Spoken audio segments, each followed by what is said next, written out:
diberi bahawa pengamiran untuk ini adalah sama dengan A. 3x tolak 2 kuasa negatif 2 tambah C. Okey. So, pengamiran ini dia adalah 2 kamil 3x tolak 2 kuasa negatif N dx. So, 2 3x tolak 2 negatif N tambah 1 bahagi dengan negatif N tambah 1 darab dengan 3 tambah C. So, kita tahu bahawa negatif N tambah 1 ialah negatif 2. So, N ialah 1 tambah 2 iaitu 3. A ialah 2 bahagi dengan negatif 3 tambah 1 darab 2 iaitu negatif 1/3. Okey. N ialah 3. So, apa yang saya buat di sini ialah saya bandingkan kuasa ini dengan negatif 2 kuasa.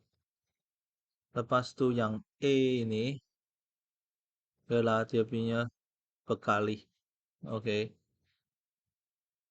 Dan ialah A. Okey.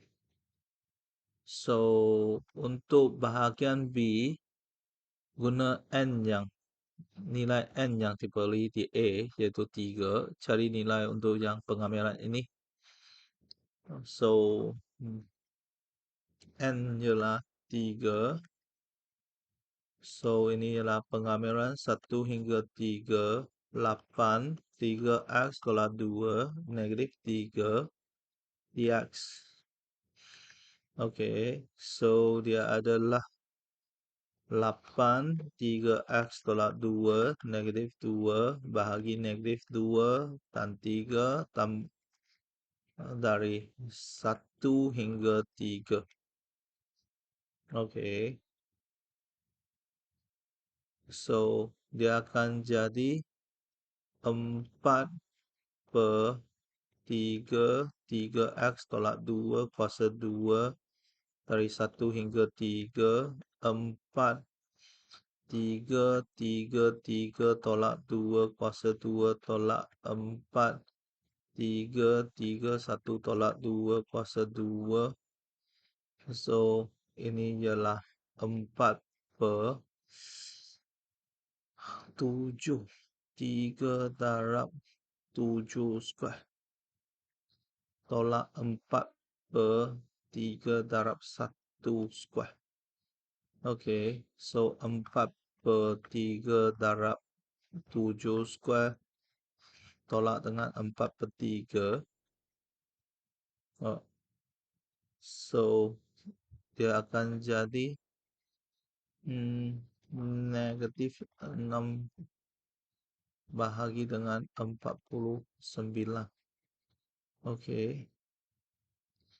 3 gantikan 3 tolak dengan gantikan 1.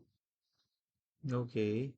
So, kita ada nanti sini ada negatif di sini sepatutnya. Negatif, negatif, tambah. So, ya.